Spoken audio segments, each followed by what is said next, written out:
আমাদের ডুয়ার্স বোধহয় পৃথিবীর সবচেয়ে সুন্দর ও সবচেয়ে বৈচিত্র্যপূর্ণ স্থান। পাহাড়ের ক্রমশই সমতলে মেশা, ঘন অরণ্য, ওয়াইল্ড লাইফ, খরস্রোতা নদী, ছোট বড় ঝর্ণা সব কিছু নিয়ে সমৃদ্ধ আমাদের ডুয়ার্স। এর মধ্যে বক্সা অরণ্যভূমি সমতলে ও ভারত ভুটান সীমান্তবর্তী হিমালয়ে বিস্তৃত। 2021-এর দুর্গাপুজোর ঠিক পরেই স্ত্রীকে এবং 4 বছরের কন্যাকে নিয়ে বেরিয়ে পড়লাম বক্সার উদ্দেশ্যে। কাঞ্চনকন্যা এক্সপ্রেসের টিকিট আগেই কাটা ছিল। একের পর এক চা বাগান এবং অরণ্যের বুক চিরে কাঞ্চনকন্যা আমাদের এক স্বপ্নের পথ বেয়ে নিয়ে গেল আলিপুরদুয়ারের দিকে।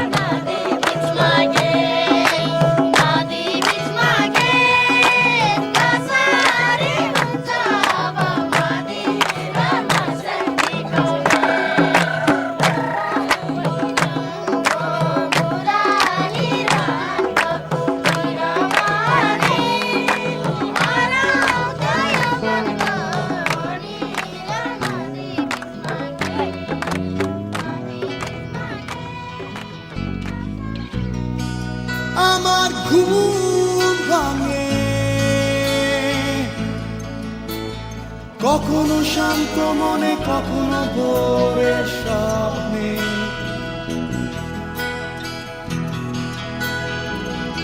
আমার বয়স বাড়ে,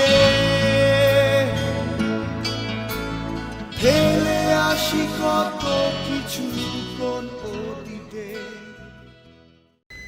কাঞ্চনকন্যা এক্সপ্রেস রাজাভাত খাওয়া একটু হল্ট দিয়েছে, তাই আমি মেয়েকে আর স্ত্রীকে নিয়ে টুক করে নেমে পড়েছি। এই কাঞ্চনকন্যার রাজাভাত খাওয়ায় থামার কথা নয়, স্টপেজ নেই, একেবারে আলিপুরদুয়ার গিয়েই থামার কথা, কিন্তু এখানে একটু হল্ট দিয়েছে, নেমে পড়লাম। লাইনটা পার হয়ে রাজাভাত খাওয়ার বাজারটায় বেরিয়ে পড়বো, বেরিয়ে পড়ে অটো ধরে আমরা চলে যাবো সান্তালা বাড়ি।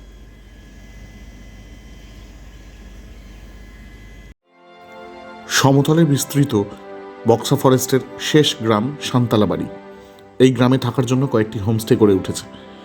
নিউ আলিপুরদুয়ার স্টেশনে নেমে গাড়ি বা অটো ভাড়া করে রাজাভাত খাওয়া হয়ে অরণ্যের বুক চিরে সোজা পথ ধরে পৌঁছে যাওয়া যায় সান্তালাবাড়ি। মাঝে পড়ে বক্সা মোড়। এই মোড় থেকে ডান দিকের রাস্তা গেছে জয়ন্তী গ্রাম। মোড় থেকে সোজা রাস্তা 28 মাইল বস্তি হয়ে চলে গেছে সান্তালাবাড়ি। 28 মাইল বস্তিতেও কয়েকটি থাকার জায়গা আছে। সান্তালাবাড়িতেই রাস্তা শেষ, তারপর ভারত ভুটান সীমান্তের পাহাড়, কত জানা অজানা গ্রাম এই গোটা পাহাড় জুড়ে। যেখানেই যেতে চান আপনাকে ট্রেক করে পৌঁছতে হবে। পণ্য পরিবহনও মানুষের কাঁধে ও পিঠেই হয়, আর কোনো উপায় নেই। সান্তালাবাড়িতে আমরা ছিলাম হাতিবাড়ি নামক একটি হোমস্টেতে। সহজ সরল এক দ্রুকপা গ্রামের ভেতর এই বাড়িটি, চারিপাশে বাঁশবন ও অরণ্য। এনাদের আতিথেয়তায় আমরা মন্ত্রমুগ্ধ।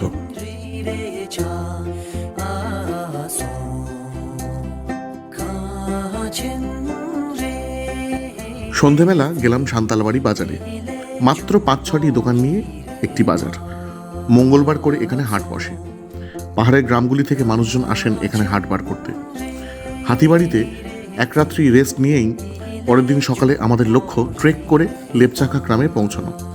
তাই গাইডের সাথে আলাপ পর্ব সেরে নিতেই এই বাজারে আসা।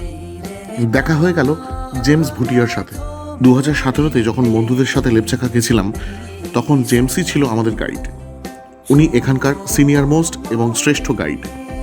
উনি আগে থেকে একটি ট্রেক টিমের সাথে অন্য রুটে প্ল্যান করে ফেলেছেন বলে আমাদের জন্য সঠিক গাইড ও একজন পোর্টার নির্বাচন করে দিলেন।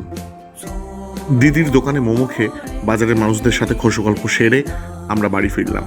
ঠিক হলো পরের দিন ভোর 5:30টায় টিমোথি তার ভ্যান নিয়ে হাতিবাড়ি থেকে আমাদের নিয়ে আসবে এই বাজারের চেকপোস্টে। এখান থেকে আরও কিছুটা কংক্রিটের রাস্তা ধরে আমাদের গাড়ি এগিয়ে দেবে। তারপর আমাদের ট্রেক শুরু হবে লেপচাখার উদ্দেশ্যে। এখান থেকে লেপচাখার হাঁটা শুরু।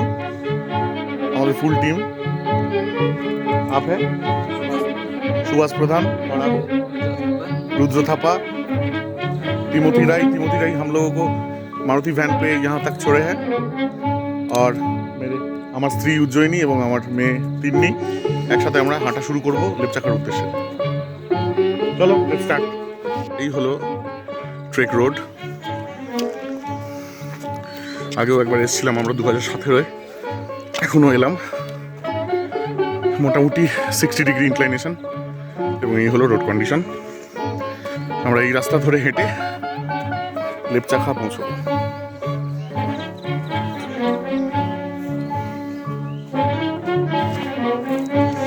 আস্তে আস্তে হাঁটো, তাড়াহুড়োর কিছু নেই।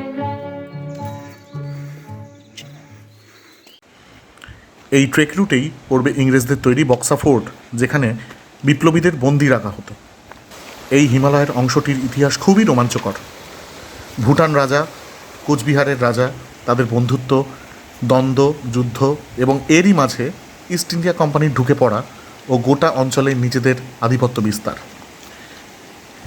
এই বক্সা সংলগ্ন হিমালয়ের পথে পথে ব্রিটিশরা ভুটান, টিবেট এবং চীন অবধি পৌঁছে গেছিল এবং চীন ও টিবেট থেকে চা এনে ভারতের গোটা ডুয়ার্স ও পার্বত্য অঞ্চলে চা চাষ শুরু করেছিল। এই সমস্ত গল্পই আমাদের গাইডদের মুখ থেকে শোনা ট্রেক রুটে হাঁটতে হাঁটতে। এই সব ভুটানের পাহাড়, এই পাহাড়ের ওপারে ভুটান, এপারে ভারতবর্ষ। আমরা এরকমই পাহাড়ের চূড়োয় কোনো একটা জায়গায় কোনো একটা টেবিল ল্যান্ডে গিয়ে থাকবো।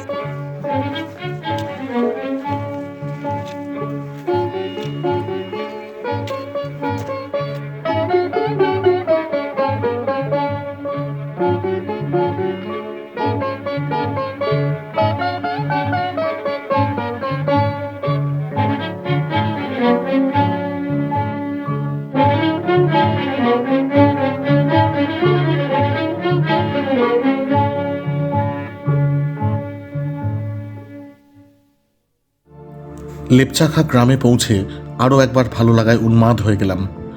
নিচে তাকালে সমতলের বক্সার ঘন অরণ্য এবং অরণ্যবক্ষে প্রবাহিত নদীগুলি ভূগোল বইয়ের ছবির মতো একই পৃষ্ঠায় যেন কেউ এঁকে দিয়েছে মনে হয়।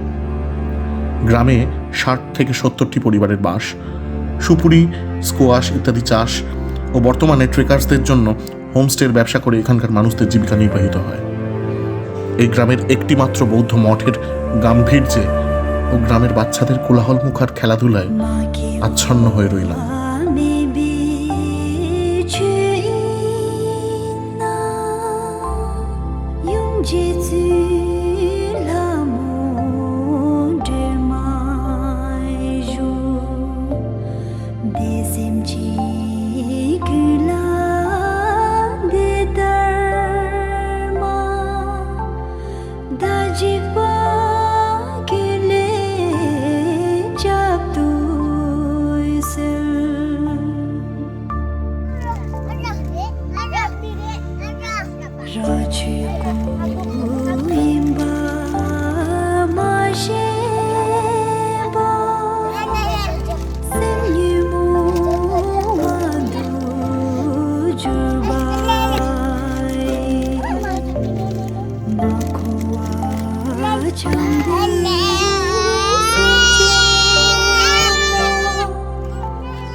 লেপচাখা গ্রামে এক রাত কাটিয়ে আমরা পরদিন সকাল 10টায় হালকা খাবার খেয়ে বেরিয়ে পড়লাম তাশি গাঁওয়ের উদ্দেশ্যে।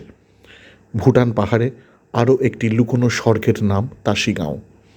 প্রায় 2.5-3 ঘন্টা গভীর জঙ্গল পথে অত্যন্ত দুর্গম রাস্তা ধরে ট্রেক করে পৌঁছব তাশি গাঁও। আমরা যাচ্ছি তাশি গাঁওয়ের রাস্তায়। লেপচাখা থেকে আমাদের গাইড হচ্ছে সোনাম, সামনে হাঁটছে, আর পেছনে আছে তিন্নি আর উজ্জয়িনী, তার সাথে আরেকজন গাইডও আছেন। যদি তিন্নিকে ক্যারি করতে হয়, অনেকটা হাইকিং আছে, দেখা যাক রাস্তা কি কথা বলে। আমরা কোন দিক দিয়ে যাবো? সোজা? ওপরে ওপরে ওকে, তুলতে গিয়ে আবার পড়ে যাও না। আমরা এই রাস্তায় যাব।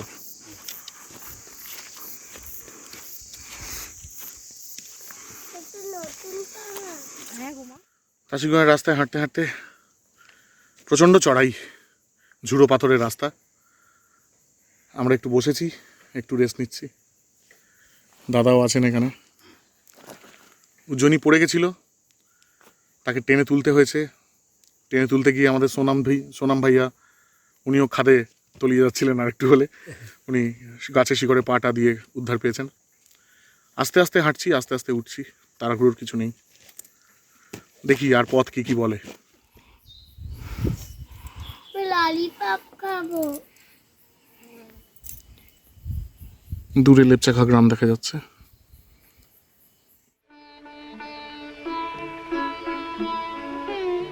সামনেই তাসিগাঁও।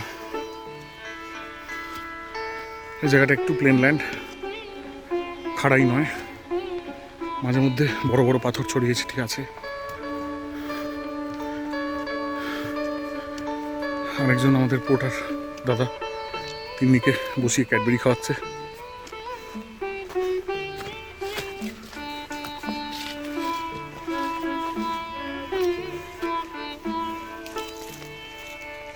তাসিগাঁও পৌঁছে গেছি। স্কোয়াশের চাষ হচ্ছে মাচা করে। এখানে সব গ্রামের লোকরা আড্ডা মারছে। আমরা এখানে বসেছি, একটাই দোকান, কয়েকটা বাড়ি। মাত্র 16 থেকে 18টি পরিবার নিয়ে একটি হিডেন প্যারাডাইস হলো তাসিগাঁও। মানুষগুলি যেন সারা পৃথিবীর থেকে বিচ্ছিন্ন, শুধু নিজেরা নিজেদেরই চেনে। পৃথিবীর আর কোনো জটিলতার সাথে এনাদের কোনো সম্পর্ক নেই।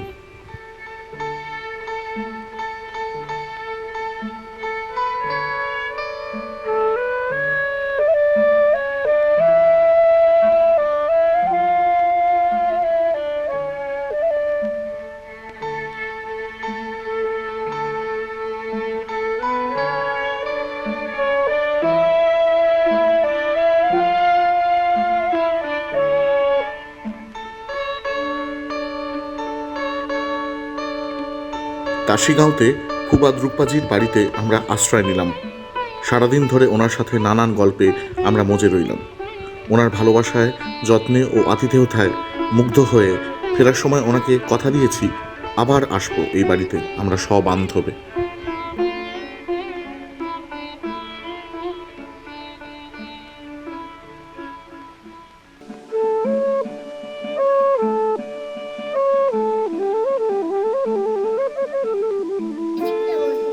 তিন্নি খাবার দিয়েছে, ডিম সেদ্ধ, ভাত, পাঁপড় ভাজা, আলু ভাজা, একটু ডাল।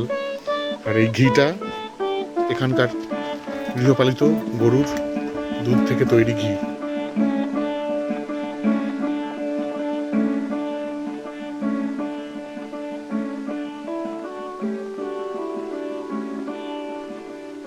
আপনার নামটা একটু বলবেন? আমার নাম হলো ফোবা ডুপ্পা। হ্যাঁ, ফোবা ডুপ্পা। ফোবা ডুপ্পা ডুকপা। ডুপ্পা হলে টাইটেল। ডুকপা টাইটেল, হ্যাঁ। এই গ্রামের সবাই কি ডুকপা? ডুপ্পা। আচ্ছা আচ্ছা কোনো জাতি নেই, সব ডুপ্পাই। আচ্ছা।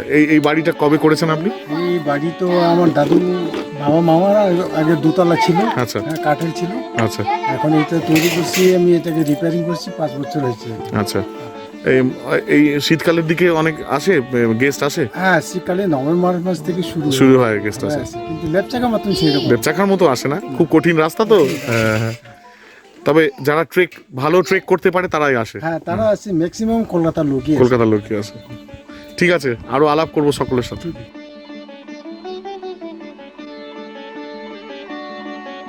ফুবাজির ইন্দো ভুটান হোমস্টেতে 2টি ঘরে মোট 8 জন থাকতে পারে। তাছাড়াও ওনার নিজের 2-3টি টেন্ট আছে। বাড়ির বাইরে উনি টেন্ট খাটিয়েও ট্রেকার্সদের থাকার বন্দোবস্ত করে দেন। যদিও এই গ্রামে আরও 2টি হোমস্টে আছে।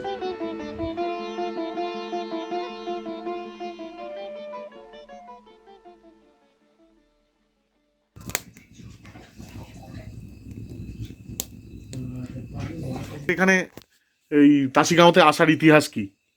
তাসিগাঁও আসার ইতিহাস, আমাদের দাদা দাদুরা সব এখানে জন্মায়, এখানে আমাদের বাবা মা এখানে জন্ম দিয়েছে, আমরা বড় হয়েছে, আমার ছেলে মেয়ে বড় হয়ে গেছে। আমরা এই যে আগে আমরা জাতি কিন্তু অ্যাকচুয়াল বাংলাদেশ থেকে কোনো দিল্লি থেকে কোনো ফরেন কান্ট্রি থেকে আমরা আসি নাই। আমরা জাতি অ্যাকচুয়াল হলে ভুটান জঙ্কা। আমাদের ভুটিয়া ডুপ্পা বললে ভুটান ছাড়া আর কোথাও নাই এটা। হ্যাঁ, আর এটার জন্য আমরা ডুপ্পা হয়তো ভুটান থেকে এসছি আমাদের এখানে, কেউ বিয়ে করে এখানে আনছে, কেউ বিয়ে করে ভুটানে নিয়ে গেছে, আমাদের মিলামিশে একদম মিশে হয়ে গেছে। সেই জাতি বক্সাদুয়ার প্রায় বক্সাদুয়ার থেকে নিয়ে লেপচাকা, আটমা, চুনাবাটি 11টা গ্রামের টোটালটাই ডুপ্পা। হ্যাঁ, ডুপ্পা কোথা থেকে আসে? নেপাল থেকে আসে না, কোথা থেকে বাংলাদেশ বা কোথায় থেকে আসে না, সেই ডুপ্পা ভুটান থেকে এসে এখানে জাতি পাইছে এখানে। সেই জাতি হলে ভুটানের মানে ভুটান থেকে এই যে ভারত এবং ভুটানের মাঝখানের এই যে হিমালয়টা, এই যে পাহাড়, এই পাহাড়ের ছোট ছোট গ্রামগুলোতে এসে বসতি স্থাপন করেছে। ভুটান থেকেই লোক এসছে, এসে বসতি স্থাপন করেছে। তখন ভুটান মহারাজরা আসা যাওয়া করতো খচ্চরে, কয়েকজন ব্যবসা করার জন্য। কোন রাস্তায় আসা যাওয়া করতো তখন? সিনচুলা রোড। আমি যেটা ইন্দু ভুটান আমার হোমস্টে নাম রাখার কারণটা ইন্দু ভুটান। হ্যাঁ, এখান থেকে যায় ভুটান। আচ্ছা, ইন্ডিয়া থেকে ভুটান। ইন্ডিয়ার ভুটানের মধ্যে একটা বাড়ি, যেটা ভুটানের সাথেও সম্পর্ক আছে, ইন্ডিয়ার সাথেও সম্পর্ক আছে। কিন্তু এটা তাসিগং হোমস্টে, ইন্দু ভুটান হোমস্টেটা ভুটান থেকে টাচ একদম, মানে বর্ডারে একদম চলে এসছি আমরা। আচ্ছা, মানে লেপচাকা সেটা বর্ডারে টাচ না, তাসিগংটা মানে খুব বর্ডারে কাছাকাছি, একদম কাছে। হ্যাঁ, একদম কাছে, মানে 2 ঘন্টা হাঁটলেই পরে বাস ভুটান বর্ডার চলে আসবে। হ্যাঁ, সেই জন্য আমি ইন্দু ভুটান রেখেছি। আচ্ছা, ইন্দু ভুটান হোমস্টে, তাসিগাঁও হলে গ্রাম এটা। হ্যাঁ, ইন্দু ভুটান হোমস্টে, তাসিগাঁও হচ্ছে গ্রামের নাম। হ্যাঁ, ঠিক আছে। আর আপনার এই বাড়িটা কে করেছে? আপনার দাদু? এই বাড়িটা প্রথমে দাদু করছে, তারপরে বাবা করছে। আমি জানতে বাবা করছে, রিপেয়ারিং করছে। আর বাবা আমার মারা গেছে 60 বছরে। তারপরে এই বাড়িটাকে 2 তলা ছিল কাঠের, এই 2 তলা ঘরটা মানে কাঠের ঘরটা ঠিক লাগলো না আমাদের, পচে যাবে 10 বছর 20 বছর বিপদ হবে বলে আমি এটাকে আবার রিপেয়ারিং করছি, 1 তালে করছি। আচ্ছা। আর ওই বলছেন না আপনারা কিভাবে এসেছেন, ওই ব্রিটিশদের তৈরি করা ওই রাস্তাতে খচ্চরে করেই আপনাদের আসা এখানে আর কি। আর যে ব্রিটিশ আমলে যে রাস্তাগুলো তৈরি করছে, আমাদের ভারত সরকার ইন্ডিয়া সীমানার মধ্যে আমরা এখান থেকে চেকিং করে ভুটান বর্ডার অবধি এই সোলিং করার জায়গাটা পাবে, এটা রাস্তাটা পাবে ওখানে কসবাই ওই রকম, মানে কোনো কিছু সব সোলিং করাই আছে, কোনো আরসিসি কোনো কিছু পাবেন না, সিমেন্টের কোনো রাস্তা নাই, এখনো মজবুত, সেটাও ভাঙতে পারতেছে না সেই সোলিং গুলা। ব্রিটিশ আমলে এমন ভালো রাস্তা ওরা তৈরি, ওই বড় বড় পাথর বসানো রাস্তা। হ্যাঁ, সেই সিমেন্টের দিয়ে তৈরি করে নাই, এমনি পাথর বসে এখন ওখানে খুলতে গেলে সময় লাগবে। এত ভালো কনস্ট্রাকশন। বলছি ওই রাস্তাটা কি বক্সা ফোর্ট অবধি গেছে? বক্সা ফোর্ট সান্তালবাড়ি অবধি রাস্তা, মানে আমরা যে নামবো ওই রাস্তা দিয়েই নামবো। আপনারা ওই যে সদর বাজার অবধি ছিল আগে, অন্য রাস্তা থেকে 93 বন্যা পরে থেকে অন্য রাস্তা একটু হয়েছে, 19-20 কিছু হয়েছে। তখন ভুটান মহারাজা খচ্চরে আসতো, মহারাজাটা আমাদের ছোট 6-7 বছর 8 বছর এরকম ছিল। আমরাও কিছু দেখেছি, এদের খচ্চর আসতেছি যখন, খচ্চর যখন আসতেছি তো 25-30টা, মানে বুড়া ঘন্টি বাজানো লাইন চলে আসছে, রাজা আসছে, পিছনে ফৌজ। রাজা এদিকে আসতো কেন? এমনি আপনার গ্রামের লোকেদের সাথে দেখা করতে? ওই যে কুচবিহার রাজবাড়ি বলে, ভুটানের রাজবাড়ি আছে, ওইখান থেকে ভুটান থেকে আসার পর একটা নাইট স্টে করবে বস্তা, ওই যে ফরেস্ট বাংলোতে, এখনো বাংলা আছে বসতবারে, ফরেস্ট বাংলা ওই বাংলোতে থাকে। তারপরের দিন কুচবিহারে একদম সান্তালবাড়ি থেকে গাড়িতে উঠে চলে যাবে কুচবিহার। তারপরে ফিরার সময় আবার লাইন থাকবে। তো এখন তো ফ্রন্ট সোলিং থেকে রাস্তা হয়ে গেছে, এখন তো হাইফাই রাস্তা, সেই লোক যায় তো, কিন্তু আজ থেকে 50 বছর আগে এই পথই ছিল। হ্যাঁ, এইরকমই ছিল।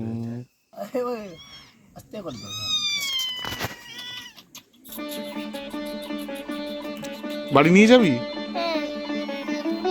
হ্যাঁ নামিয়ে দিচ্ছে। পূর্ব নির্ধারিত প্ল্যান মাফিক গাইড জেমস ভুটিয়া পরের দিন সকালে আমাদের সান্তালাবাড়ি ফিরিয়ে নিয়ে যাওয়ার জন্য উপস্থিত। প্রাতরাশ সেরে সকলকে বিদায় জানিয়ে জেমসের সাথে আমরা ডাউন হিলে ট্রেক শুরু করলাম ব্রিটিশদের তৈরি পাথরের রাস্তা ধরে বক্সা ফোর্ট হয়ে সান্তালাবাড়ির উদ্দেশ্যে। ফুবাজির বাড়ি থেকে আমাদের বিদায় নেওয়ার পালা। এনাদের আতিথেয়তায় আমরা উদ্ভাসিত। আমরা আবার ট্রেক করে তাসিগাঁও থেকে নামবো সান্তালাবাড়ি। সান্তালাবাড়ি নেমে কিছুটা রেস্ট নিয়ে আমরা ওখান থেকে জয়ন্তীর ধারে যাব। জয়ন্তীর ধারে একটি কটেজ আছে, সেখানে আমরা থাকবো। এখানে জেমস ভাইয়া আর এর নামও সোনাম, আমাদের লেপচাখা থেকে এখানে আসার পথে যে ছিল তার নামও সোনাম, এর নামও সোনাম। আমরা হাঁটা শুরু করছি।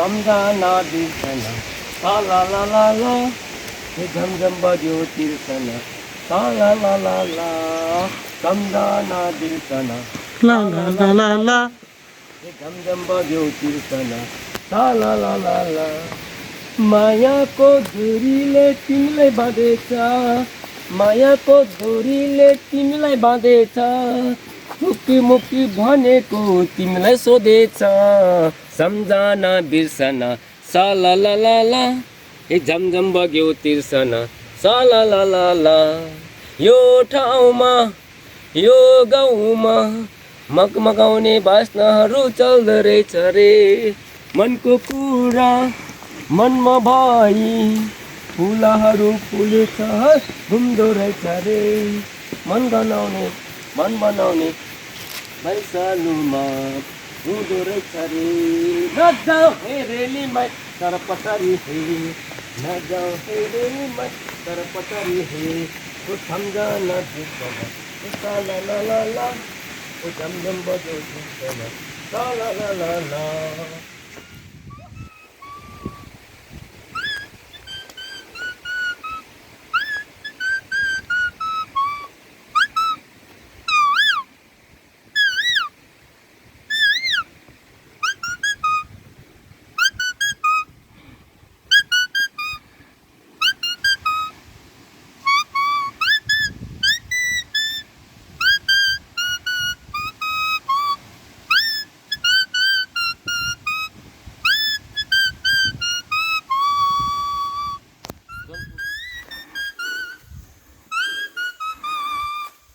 shall overcome someday.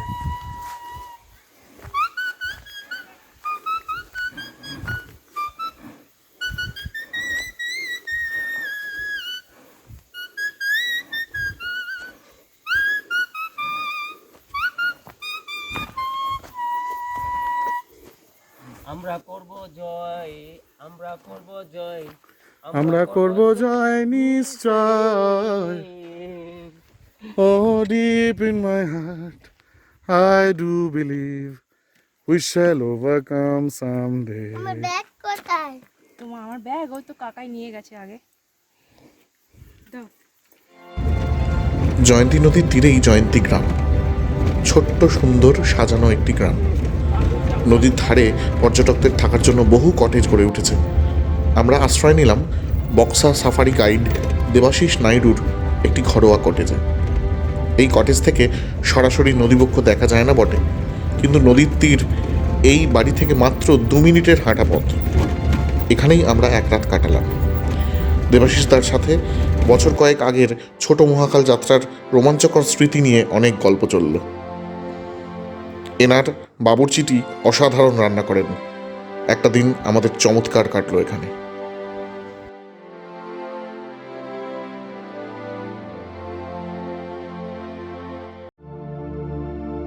এই তথ্যচিত্রটি নিছকই লোক দেখানো অর্থহীন প্রচেষ্টা মাত্র। জঙ্গলের বুকে জমে থাকা কথাগুলি শুনতে হলে জঙ্গলে আসতে হবে, চুপ করে পাহাড়ের কোলে বসে কান পেতেও সব কথা শুনতে হবে।